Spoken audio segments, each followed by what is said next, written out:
آخر تک وہ ان کا جو، لیکن یہی میرے خیال میں یہی تربیت ہے جو آج آپ ماشاءاللہ اپنی بیان کرنے میں آپ کا فلوئنٹ ہیں، آئیڈیالوجی میں فلوئنٹ ہے، اور ایک پورا اللہ تعالیٰ نے آپ کو عزت اور مقام دیا ماں باپ. میں بچپن میں ایک جگہ جا رہا تھا، ایک بات میں بتانا چاہتا ہوں سب کے لیے، بچہ تھا میں ابھی. سب لوگ یہ جاننا چاہتے ہیں آپ ابھی کہاں جاتے ہیں؟ بچپن تو چھوڑیں جی، آج کل کہاں مطلب نہیں مجھے یہ بات کر لیتے ہیں. ہاں بچپن کی تو بات مجھے کر لیتے ہیں. ٹھیک ہے، بچپن میں کہاں گئے آپ؟ نہیں، والدہ ایک جگہ سے لے کے گزر رہی تھیں تو ہم فٹ پاتھ پہ جا رہے تھے، تو ایک میں نے بیچ میں سے گزرنا چاہا، جیسے کٹ ہوتا ہے نا بیچ میں سے پلاٹ میں سے، بیچ میں سے آپ گزر جاتے چڑھا کے، وہ بیچ میں ایک خالی جگہ تھی، کارنر پلاٹ ہوگا، میں گزرنے لگا، والدہ نے روک لیا. مجھے کہنے لگی کہ فارسی کی ایک سیئنگ ہے، راہ راست برو گرچہ دورست. میں نے کہا اس کا مطلب کیا ہے؟ تو کہنے لگی کہ سیدھے راستے پہ جاؤ بھلے وہ دور پڑے. آپ یقین کریں آج تک جب کبھی میں کوئی فیصلہ کرنے لگتا ہوں تو مجھے راہ راست برو گرچہ دورست یاد آ جاتا ہے، کہ چاہے لمبا کیوں نہ ہو یہ راستہ. ماں سے بڑا ٹریننگ انسٹیٹیوٹ شان صاحب کوئی ہو ہی نہیں سکتا. جو ماں باپ آپ سے باتیں کرتے ہیں وہ آپ کے حافظے پہ، دل پہ نقش ہو جاتی ہیں، اور آپ اکارڈنگلی زندگی میں آپ سمجھیں، آپ جو ہے نا ایک اس کے مطابق آپ کی پروگرامنگ ہو جاتی ہے. میں خواجہ صاحب یہ جاننا چاہتا ہوں، آپ نے بھی وہ دور جس دور میں آپ نے ابا کی انگلی پکڑنی تھی، اس دور میں آپ ان کی خیالوں کی، یادوں کی انگلیاں پکڑ کے چلتے رہے. تھوڑا سا وہ شیئر کریں عوام سے. میں چاہتا ہوں کہ آپ کے اندر کا جو بیٹا ہے وہ کیا کہنا چاہتا ہے والد کو، کہ آج اپنے آپ کو آپ جہاں دیکھتے ہیں، کیا آپ کو، اگر آپ کے والد آپ کو سن رہے ہوں اور بڑے ساتھ رہتے ہیں آپ کے، مجھے پتا ہے میرے والد تو رہتے ہیں. جب بھی میرا دل دھڑکتا ہے، مجھے خیال آتا ہے تو مجھے لگتا ہے میرے کان میں کچھ کہہ رہے ہیں. کئی بار مجھے لگتا ہے تکیے تے لیٹے ہیں میرے نال. لیکن آپ کو وہ تنہائی تھوڑی ہمارے ساتھ شیئر کریں. دیکھیں، یہ میں سیاست میں، اور میرا بھائی 7 سال کا تھا اور میں 9 سال کا جب میرے والد کو اسیسینیٹ کیا گیا، کیونکہ وہ بھٹو مرحوم کی سول آمریت کو چیلنج کرتے تھے، اور اس سے پہلے ایوب خان کی آمریت کو چیلنج کرتے رہے، اور وہ ایک فریڈم فائٹر تھے. پاکستان کی آزادی کی تحریک میں بطور ایک طالب علم لیڈر کے انہوں نے جدوجہد کی تھی، جیل بھی کاٹی تھی پری پارٹیشن. تو ان کو جب شہید کر دیا گیا تو چیلم پہ مجھے لوگوں نے، والد کے چیلم پہ سٹیج بنا ہوا تھا چھوٹا سا، اس پہ کھڑا کر دیا. سینکڑوں لوگ تھے، انہوں نے کہا تقریر کرو. تو وہ ایک میرے اندر تھی موجود پہلے دن سے. میں اپنے جو میرا جونیئر ماڈل سکول تھا لور مال پہ، آپ کے قریب وہ میرا سکول ہے، تو وہاں میں تقریریں وغیرہ کیا کرتا تھا، چھوٹی موٹی بچے جیسے کرتے. تو مجھے صرف یہ پتا تھا کہ میرے والد کو اس لیے شہید کیا گیا کہ وہ سچ بولتے تھے اور وہ لوگوں کی بات کرتے تھے. تو میں نے وہاں بات کی ہوگی، تلخی کی بات کی ہوگی. وہ دن گیا اور آج کا دن آیا. شان صاحب، میں اپنے والد کی آئیڈیالوجی سے کبھی جدا نہیں ہوا. میں نہیں، میرا پورا خاندان، میں اور میرا بھائی خاص طور پہ، اور ہماری ساری کمٹمنٹ اس آئیڈیالوجی کے ساتھ ہے. اور الحمدللہ ہم نے کبھی اس سے ویور نہیں کیا ہے، اس کے ساتھ جڑے ہوئے ہیں. خان صاحب، ایک خط آپ کے والد نے لکھا تھا آپ کی مدر کے نام. اگر اس خط کا تھوڑا مضمون بتائیے سر کہ کیا ہے. والد صاحب بہاولپور جیل میں تھے، ایوب خان کا دور تھا، سولیٹری کنفائنمنٹ تھی، معاشی مسائل بھی بہت زیادہ تھے. تو وہ پرانے خط سلمان کو ملے آج سے کوئی 2-3 سال پہلے، 40-42 سال پرانے خطوط ہیں. اس میں 2 باتیں مجھے یاد ہیں. ایک انہوں نے لکھا اپنی مسز کو کہ میں نے ویسٹ پاکستان ہائی کورٹ میں اپلائی کرنی ہے پٹیشن اپنی رہائی کے لیے، تو 70 روپے فیس ہے اس کی، تو میں پیسے جوڑ رہا ہوں تاکہ وہ ہو جائیں تو میں پھر اپلائی کروں.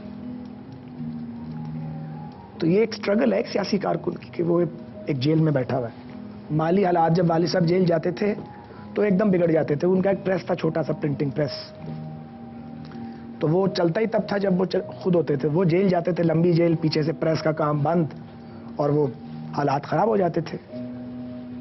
ایک اور جگہ ایک ہمارے موالج ہیں، اللہ انہیں زندگی دے، ڈاکٹر رشید شیخ صاحب، ان کو لکھا ہے خط. اس میں لکھا ہے کہ میری اہلیہ اور میرے بچے بیمار ہیں، تو آپ ان کا ٹریٹمنٹ کریں تو میں آ کے آپ کو ادائیگی کر دوں گا. یہ الگ بات ہے، انہوں نے کبھی ہم سے پیسے نہیں لیے. کہیں سن رہے ہوں گے، میں نے پہلی بار ان کا ذکر کیا ہمارے محسن نے. ایک جگہ انہوں نے یہ لکھا ہے کہ یہ جو میرے دونوں بیٹے ہیں، ایک وقت آئے گا کہ یہ پاکستان کے قومی افق پہ چمکیں گے. تو وہ میں نے جملہ پڑھا, میں نے سلمان کو کہا کہ ایک کمیٹڈ پولیٹیکل ورکر اتنا طاقتور ہوتا ہے اور اس کا اتنا ویژن ہے کہ ایک جیل کے پیچھے بیٹھا شخص 40 سال پہلے اپنے 1 سال اور 3 سال کے بیٹے کے بارے میں ایک پریڈکشن کر رہا ہے, اپنی مسز کو لکھ رہا خط, حوصلہ دے رہا, براوو, طاقت میں رہنا, جھکنا نہیں, لڑیں گے. تو وہ جو انہوں نے وہ ایک میسج دیا, وہ شاید قبولیت کی گھڑی ہوگی نا, قبولیت کی گھڑی بھی ہوتی ہے نا. تو ہم اٹھے ہیں لوہاری کی گلیوں سے, بڑی زندگی میں جنگیں لڑی ہیں, وہ ساری جنگیں لوگوں کو پتہ ہیں. زندگی موت کی لڑائی بھی لڑنی پڑی, بیچ میں کچھ ملیٹنسی کرنی پڑ گئی تھی جب اسٹوڈنٹ پالیٹکس تھی, نہ چاہتے ہوئے وہ جنگ گلے پڑ گئی تھی, اس میں سے بھی نکل گئے. کئی حکومتیں دیکھیں, جیلیں کاٹیں, مشکلات برداشت کی, اللہ نے خوشحالی بھی دی, الزام کوئی نہیں لگنے دیا الحمدللہ. کوئی کبھی plot, permit, quota, contract, bank loan نہیں لیا ہی نہیں. کسی سرکار کے ساتھ کاروبار ہی نہیں کیا, خوشحالی بھی دیکھی ہے. ٹیکس بھی الحمدللہ لاکھوں میں دیتے ہیں. اور سیاست سے اختلاف کیا جا سکتا ہے, کوئی یہ تو نہیں کہتا چوری کی ہے. اسی شہر میں پلے بڑے, جوان ہوئے, اب مڈل ایج میں آ گئے ہیں. تو یہ والد کی جدوجہد ہے اور پھر والدہ کی تربیت. اچھا, ایک میں نے چیز دیکھی ہے خالد صاحب کہ جب بھی میں, اب مجھے اللہ نے موقع دیا باپ بننے کا, میں نے باپ سے زندگی دیکھا نہیں ایز اے کیریکٹر, بیکاز مجھے پتہ ہی نہیں ہے کہ اس کے اصول کیا ہوتے ہیں, باتیں. ایک قدرت کی طرف سے, ایوولوشن کی طرف سے میں بھی ایک ٹائم آیا کہ مجھے بھی باپ, مجھے یہ لگتا ہے کہ میں بہت نرم باپ ہوں. مطلب میں تو بکری ہوں گھر کی, مجھے تو ہر بندہ جو ہے نا وہ, میرے بچے مجھے جو مرضی کرا سکتے ہیں. تو ہمارے جیسے بڑے والدین جیسے سخت تھے, ذرا سے اسٹرکٹ تھے. آپ زیادہ اسٹرکٹ ہیں یا بھابھی زیادہ اسٹرکٹ ہے بچوں کے ساتھ؟ آپ زیادہ اسٹرکٹ ہیں, وہ آپ کو وہ فیل؟ بیٹے کے ساتھ میں زیادہ اسٹرکٹ ہوں, بیٹیوں کے ساتھ کم. اچھا, کم ہے, لیکن زیادہ آپ کو وہ کون زیادہ آپ کو جو مرضی کرا سکتا ہے؟ بیٹیاں, obviously. بیٹیاں باپوں کو ہمیشہ زیادہ پیاری ہوتی ہیں. تو آپ کو لگتا ہے کہ آپ کا زیادہ جو بیٹیوں نے چلے جانا ہوتا ہے نا, مطلب اس جن کی جان اگر دیکھی جائے تو کس طوطے میں ہوگی؟ بیٹیاں زیادہ. بیٹیاں کو طوطے میں. میں ہمیشہ سوچتا ہوں خالد صاحب کہ کارکن کا نام ہمیشہ منجانب میں کیوں لکھا ہوتا ہے؟ کیا وجہ ہے کہ اس کو دیکھیں, ایک میوزیکل چیئر کی گیم ہوتی ہے, اس میں جو شخص کشتی چھوڑ دیتا ہے, میوزک جب بج رہا ہوتا ہے, میوزک بند ہونے پہ اس کو بیٹھنا ہوتا ہے. تو جب ہمارے جو سیاسی لوگ ہیں جب وہ چلے جاتے ہیں تو جو پارٹی پیچھے رہ جاتی ہے, جو کارکن رہ جاتے ہیں, اگر وہ کسی سے اتحاد کر لیتے ہیں تو ان سے دشمنی ہو جاتی ہے, اگر پیار کر لیتے ہیں تو پھر بھی پرابلم ہے. دیکھیں, چونکہ یہ بڑا اس طرح کا ایک لیتھل قسم کا پولیٹیکل شو نہیں ہے تو مجھے ذرا مختصر بات کرنی ہے. میں بالکل مختصراً یہ کہوں گا کہ 4 فوجی مارشل لاؤں نے اس ملک میں پولیٹیکل کلچر کو پلوٹ کیا ہے جی, اور انہوں نے چنے ہیں اس قوم کے لیڈر, کبھی فیوڈلز میں سے, کبھی صنعت کاروں میں سے, اور اب سیلیبریٹی میں سے, رائٹ. اچھا, 3 سٹیجز بڑی اچھی آپ نے ڈیفائن کی ہیں. پہلے فیوڈلز میں سے وہ ہو گئے, اب اس کے آگے گزر جاتے ہیں نا, وہ سب سمجھ رہے ہیں, سمجھ آئیں گے, ٹھیک ہے, صنعت کار بھی سمجھ جائیں گے. پاکستانی قوم کو اپنی مرضی کے لوگوں کو لیڈرشپ کو چننے کا آزادانہ موقع کبھی ملا نہیں ہے, اور جن کو انہوں نے چنا جب وہ ٹرانسفارم ہوئے, انہیں سیاست کی پلس کی سمجھ آئی, تو کسی کے مقدر میں پھانسی تھی, کسی کی قسمت میں جلا وطنی تھی. اللہ آنے والوں کو اس مشکل اور مصیبت سے بچائے. سو پاکستان میں پولیٹیکل کلچر اور جمہوری کلچر اس طرح پروان چڑھ ہی نہیں پایا جس طرح ہمارے برابر میں انڈیا کے اندر یہ ہوا. وہاں بھی کانگریس کی شکل میں ایک جماعت موجود ہے جس کی ایک وہاں بھی وراثت کا سلسلہ چلتا ہے, لیکن جمہوری اقدار جماعتوں کے اندر اور باہر پاکستان کی نسبت کہیں زیادہ مضبوط ہے اور مؤثر ہے. ڈیموکریسی کا جو مزیداری کی بات ہے اس میں یہی بات ہے کہ آپ کے بچے کو, میرے بچے کو یہ حق ہے کہ وہ خواب دیکھ سکے کہ وہ ایک دن پریزیڈنٹ آف پاکستان بنے گا. کیا ہمارے بچوں کے پاس یہ حق نہیں ہے؟ نہیں, سب کے پاس یہ حق ہے, اور یہ فنڈامنٹل رائٹ ہے. کوئی بھی جماعت بنا سکتا ہے, کوئی بھی جماعت کا سربراہ بن سکتا ہے. گو یہ مشکل کام ہے. دیکھیں, اس میں صرف ذمہ داری ایک طرف نہ عائد کیجیے. اب جس کو اختیار ملا ہوا ہے, طاقت ملی ہوئی ہے, جس کے پیچھے لوگ لگے ہوئے ہیں, وہ بہرحال وہ اس کی خواہش ہوگی کہ جب میں اپنے ورثے کو منتقل کروں تو اتنی محنت کے بعد کچھ نہ کچھ میری فیملی جو ہے وہ بھی اس میں انوالو ہو. ایک اور بات بھی ہے شان صاحب, دیکھیے سیاستدانوں کے گھروں میں سارا دن سیاستیں ڈسکس ہوتی ہیں اور کوئی کام ہی نہیں ہو رہا ہوتا وہاں پہ, تو ان کے بچوں کو کافی سوجھ بوجھ ہو جاتی ہے اس کی وجہ سے. صرف ہونا یہ چاہیے, ان کے بچوں کے سیاست کرنے پر پابندی نہیں ہونی چاہیے, لیکن یہ نہیں ہونا چاہیے کہ آپ 20 سال کے لڑکے کو پارٹی کا سربراہ بنا دیں, وہ تھرو پروسیس آئے. اگر وہ تھرو پروسیس آتا ہے, وہ اس مشکلات میں سے گزرتا ہے جن مشکلات سے ایک پولیٹیکل ورکر گزرتا ہے اور اپنی جگہ بناتا ہے, تو اس کا برابر حق ہے. لیکن اگر کوئی مسلط ہو, اس کو مسلط نہیں ہونے دینا چاہیے. اس کے لیے ایک جملہ اور, اس کے لیے سیاسی جماعتوں میں جن لوگوں کے قد بن گئے ہیں, جن لوگوں کی آواز اب سنی جاتی ہے, ان کو چاہیے کہ وہ ریزسٹ کریں. وہ کہیں کہ ریزسٹ کریں جی, باغی ہوں, وہ ریزسٹ کریں, وہ یہ کام نہ ہونے دیں. جس طرح ہاشمی صاحب کو آپ سمجھتے ہیں انہوں نے ریزسٹ کیا؟ بڑا سینسٹیو کوسچن. اچھا چلیں, میں نے کہا رشتہ ہمارا ایسا ہی سینسٹیو, میرا ان سے بہت زیادہ قریبی رشتہ ہے. اب وہ ایک اور جماعت میں چلے گئے ہیں, تو میں ان کا بہت لحاظ اور احترام بھی کرتا ہوں. لیکن پھر بھی میں کہتا ہوں ان کی بڑی جدوجہد ہے بہرحال سیاست میں, ان کی جدوجہد سے کوئی انکار نہیں کر سکتا. لیکن آپ کو فیل ہوتا ہے کہ اس میں تھوڑا یہ آنسر شامل ہے کہ میں, کیونکہ ان کی باغی طبیعت ہے ان کی, وہ شاید انہوں نے مشرف سے بھی انہوں نے کہا کہ میں ہاشمی صاحب ذرا زیادہ باغی ہیں. ذرا زیادہ باغی ہیں, یہ بڑی اچھی بات یہ ہے. ایک بریک لیتے ہیں, بریک کے بعد واپس آتے ہیں. Don't go away, right back after this break.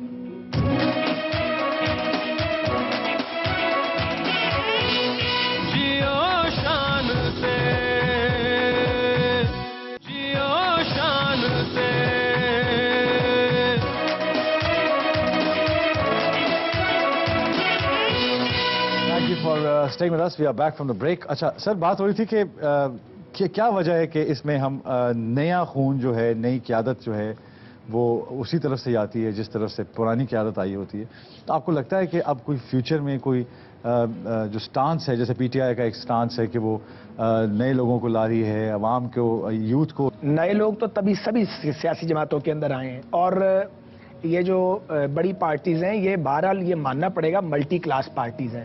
ان میں اپر کلاس کی نمائندگی بھی ہے, فیوڈلز بھی ہیں, مڈل کلاس بھی ہے, لوور مڈل کلاس بھی ہے. میں اربن مڈل کلاس کو ریپرزینٹ کرتا ہوں. میرے اور بہت سارے ساتھی ہیں, خواجہ آصف صاحب ہیں, حسن اقبال صاحب ہیں, اور ہزار نام لے سکتا ہوں میں. بہت سے لوگ ہیں ہماری پارٹی میں جو اربن مڈل کلاس کو ریپرزینٹ کرتے ہیں. رورل کانسٹیٹوینسیز کی ریپرزنٹیشن بھی موجود ہے. تو میں یہ گزارش کرنا چاہتا ہوں, یہ صرف پی ٹی آئی تک نہیں ہے, پی ایم ایل این میں بھی میاں نواز شریف صاحب نے اپنے بہت سارے پولیٹیکل ورکرز کو گرو کر کے ان کو اسمبلیوں تک پہنچایا ہے. میں 97 میں ایم پی اے تھا, 2002 میں ایم این اے تھا, اب میں 2008 میں بھی ایم این اے بنا ہوں, پارٹی کی سینٹرل لیڈرشپ میں بھی لایا گیا ہوں, اور بھی بہت سارے لوگ ہیں. آپ کے علاوہ کون؟ حسن اقبال ہیں, خواجہ آصف صاحب ہیں, یہ سب میری کلاس کے لوگ ہیں, اور بھی بہت سارے لوگ ہیں. جتنا آپ نے کام اس پارٹی میں کیا, اگر آپ کسی اور پارٹی میں کرتے تو آپ کو یہی رسپیکٹ وہاں پہ ملتی. بات تو صرف یہ ہے کہ ٹھیک ہے, لیکن یہ ڈیزرو آپ بھی کرتے ہیں نا. نہیں, میں مانتا ہوں, میں مانتا ہوں یہ بات. تو یہی بات آپ کسی اور پارٹی, اگر پی پی پی کے لیے اتنا کام آپ نے کیا ہوتا تو آپ کو بھی وہاں پہ کوئی ٹپ یا بخشش نہیں ملتی نا پالیٹکس میں. کوئی بھی نہیں دیتا, لینی بھی نہیں چاہیے. لیکن میں کہنا یہ چاہ رہا ہوں کہ اگر کام کیا جاتا ہے تو جگہ بھی ملتی ہے. میں کہنا یہ چاہ رہا ہوں. ہاں نہیں, اچھی بات ہے, لیکن اس میں ہم گروتھ کا جو ریشیو ہے نا خیر صاحب, وہ تو یہ ہے کہ شرلی چھڈو اتوں تو اتنے جا کے پارٹنی چاہیے. ساری جڑی اتوں کی جڑی سیاست شرلیاں پارٹیاں نے نا, اس زمینی شرلیاں نے انہوں نے اتنے نہیں جانے دیتا. یہ بوتل کا رخ نیچے ہوتا ہے یا اوپر ہونا چاہیے. شان صاحب, اس کے لیے بہت صبر کرنا پڑتا ہے, حوصلہ بھی چاہیے ہوتا ہے. نہیں, دو طرفہ ہے, یک طرفہ نہیں ہے. ہاں, اس کے لیے بہت صبر کرنا پڑتا ہے. سیاسی جماعتوں میں دیکھیے, غلام حیدر وائن صاحب کو ایک بہت بڑا نام ہے سیاست میں, اور وہ ایک بالکل لوور مڈل کلاس, بلکہ لوور کلاس سے اٹھے تھے. میاں نواز شریف صاحب نے پنجاب کا وزیر اعلیٰ بنایا تھا, ٹھیک ہے, اور شہباز شریف صاحب جو تھے وہ وائن صاحب کے ڈسپلن میں کام کرتے تھے, انہیں اپنا استاد مانتے تھے. اسی طرح چودھری نثار علی خان صاحب آج قائد حزب اختلاف ہیں پاکستان کے. تو یہ نہیں ہے کہ مسلم لیگ نون نے کلیدی عہدوں پر اوروں کو جگہ نہیں دی ہے. ہم سب فیڈرل منسٹر تھے اس کیبنٹ میں, یہ جو گیلانی صاحب کی تھی, بھلے 40-45 دن کے لیے تھے. تو آپ یقین کیجئے کہ کسی نے میاں نواز شریف صاحب کو جا کے یہ نہیں کہا مجھے وزیر بناؤ, ایک نے نہیں کہا. اب یہ ہمارا انٹرنل کلچر ہے. ایک وقت وہ تھا جب میاں صاحب سٹارٹ کر رہے تھے, بگنر تھے, کہ لوگ سفارشیں ڈالا کرتے تھے کہ ہمیں کیبنٹ میں لے کے جاؤ. اس بار میاں صاحب نے اپنے دوستوں کو کہا کوئی سفارش ہی نہیں کرتا, کوئی بننا ہی نہیں چاہتا. تو یہ بہت بڑا فرق ہے جماعت میں. پہلے ہماری جماعت میں اتنی ڈیبیٹ نہیں ہوتی تھی, اب ہماری جماعت میں ہر ایشو ڈیبیٹ کیا جاتا ہے. بارہا ہم اپنی قیادت کے نقطہ نظر سے اتفاق کرتے ہیں, بارہا اختلاف کرتے ہیں, لیکن فیصلہ میجورٹی کا پرویل کرتا ہے, کہ جو بھی زیادہ لوگ جو ہے وہ میجورٹی کا فیصلہ پرویل کرتا ہے. یہ ایک سسٹم بن گیا ہے. آل دو اس میں ریفارمز کی ضرورت ہے. ابھی ہمیں بہت آگے جانا ہے. ابھی ہم نے اپنے اندر جمہوری روایت کو اور زیادہ توانا کرنا ہے، لیکن وقت لگے گا نا. تھوڑا سا خواجہ صاحب ایک اعتراض اٹھتا ہے، بیکاز ہمارا تو کام ہے کہ جو اعتراضات ہوتے ہیں ہم ان کا رابطہ کرنے کے لیے ہم ایک چھوٹا سا ایک ایسا رکھ لیتے ہیں میٹنگ جس میں ہم بیٹھ کے وہ بات کر سکیں، کیونکہ اس میں ہمارا اپنا موقف جو ہوتا ہے وہ اس میں اتنا نہیں ہوتا جتنا عوام کی جو بات ہوتی ہے اس پہ زیادہ رہتے ہیں.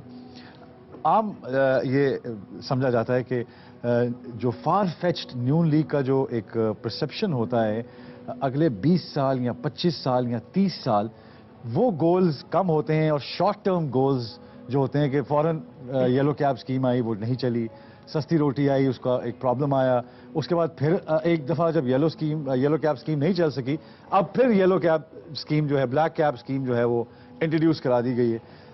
لیپ ٹاپس ہیں. ڈو یو تھنک کہ اور دیکھیں سب سے امپورٹنٹ بات یہ ہے کہ ہم جو بھی لیڈر ہوتا ہے مجھ سے یہ ایکسپیکٹ کرتے ہیں کہ وہ اگلے 15 سال 20 سال کی بات کرے گا. تو جب مجھے وہ دن اچھی طرح یاد ہے جب دونوں زرداری صاحب اور میاں صاحب گلے بھی مل رہے تھے اور وہ بھائی بھائی کہہ رہے تھے، اور وہ ان دونوں گانے بھی جیو پہ چل رہے تھے کہ یہ دوستی ہم نہیں چھوڑیں گے.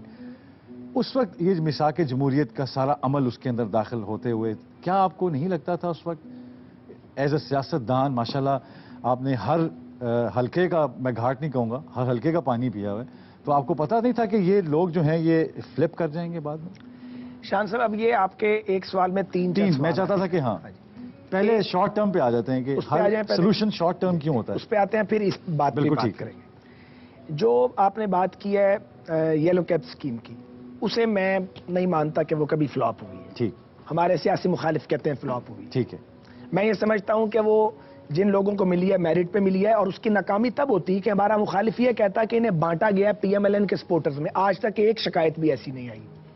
اور وہ جن لوگوں کو میرٹ پہ ملی ہے وہ پاکستانی ہے تو وہ تو ملنا چاہیے. اب آئے لیپ ٹاپ پہ. لیپ ٹاپ کا پولیٹیکل ڈیویڈنڈ فطری طور پہ پنجاب گورنمنٹ کو ملنا تھا، اس کی بڑی تکلیف ہوئی ہے ہمارے سیاسی مخالفین کو، ان کو بھی نیچرلی ہونی چاہیے تھی.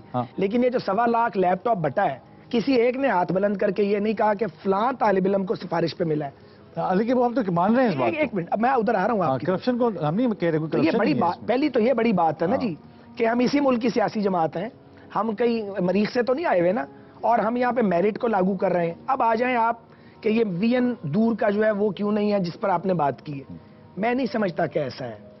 پی ایم ایل این جو ہے اس کی جو پنجاب کی گورنمنٹ ہے اس نے پنجاب میں بہت سارے کام کیے ہیں. اب وہ یہ وقت نہیں ہے کہ اس کی میں بہت ڈیٹیل میں جاؤں ایٹ لینتھ، اس شو کا تقاضا بھی نہیں ہے. لیکن پنجاب کی حکومت نے بہت سارے اداروں کی بنیاد رکھی ہے، بہت سارے نظام وضع کیے ہیں. مثال کے طور پہ ایک ہے پنجاب کا جو انڈوومنٹ فنڈ ہے ایجوکیشن کا، وہ اب شاید 8 ارب روپے یا 10 ارب روپے پہ چلا گیا. ہماری حکومت چلی بھی گئی، کوئی آنے والا اس کو کیپ نہیں کر سکتا. اور جو بچے پنجاب کی مختلف تحصیلوں سے ٹاپرز ہیں اور وہ پڑھ نہیں سکتے، ان کو اب آنے والے وقتوں کے لیے یہ نظام وضع ہو گیا ہے کہ ریاست پڑھائے گی. اس طرح کے بے شمار کام کیے گئے ہیں. تو جو آپ نے پولیٹیکل بات کی، ادھر آ جاؤں میں ذرا. شان صاحب ہم بڑی امیدیں لے کے گئے تھے. ہم 9 آدمی ہم گئے تھے میرے سمیت. ہم 9 آدمی فیڈرل کیبنٹ میں بھیجے گئے تھے یہ جانتے ہوئے کہ محترمہ اب دنیا میں نہیں ہے. ہمیں اس بات کا فکر تھا کہ زرداری صاحب میثاق جمہوریت جو ہے اس کی وائلیشن کر سکتے ہیں. چوائس کوئی نہیں تھی کیونکہ حکومت نہیں بنتی تھی. آپ یاد کریں وہ دن، یعنی لوگوں نے ووٹ آؤٹ کر دیا تھا مشرف کو. پی پی پی اکیلی حکومت بنا نہیں سکتی تھی، ہماری مدد انہیں چاہیے تھی. ہمارے ان کے درمیان اس بات پر تو فیصلہ نہیں ہوا کہ آپ وزیر اعظم بن جائیں، ہم صدر بن جائیں. ہم نے اقتدار تو نہیں بانٹا. ہم نے ان کے ساتھ پرنسپل سیٹ کیے تھے، آپ عدلیہ کو بحال کریں گے، آپ ریفارمز کریں گے، آپ ٹیکسیشن کے نظام کو، پورا ایک لکھا ہوا چارٹر ہے، 28 آرٹیکل ہیں اس کے، وہ ایک ڈاکومنٹ ہے جو اب ساروں کے پاس ہے. لیکن ہم کیا کریں کہ 45 ڈیز کے بعد ہمیں نکلنا پڑا کیونکہ وہ پہلا بنیادی جو ہمارا ان کا فیصلہ تھا کہ عدلیہ بحال ہوگی، اس سے مکر گئے. بڑا اچھا بات کی آپ نے، لیکن میں ایک بریک لیتا ہوں، بریک کے بعد واپس آتے ہیں. لیکن میں یہ سوال ضرور پوچھنا چاہوں گا کہ جب فیڈرل آپ نے چھوڑا تو پھر پنجاب میں آپ کیوں رہے؟ آپ نے یہاں سے کیوں نہیں استعفے دیے؟ یہ میں سوال ضرور کرنا چاہوں گا. بریک لیتے ہیں، بریک کے بعد واپس آتے ہیں. Don't go, we'll be right back with Khawaja Saad Rafiq.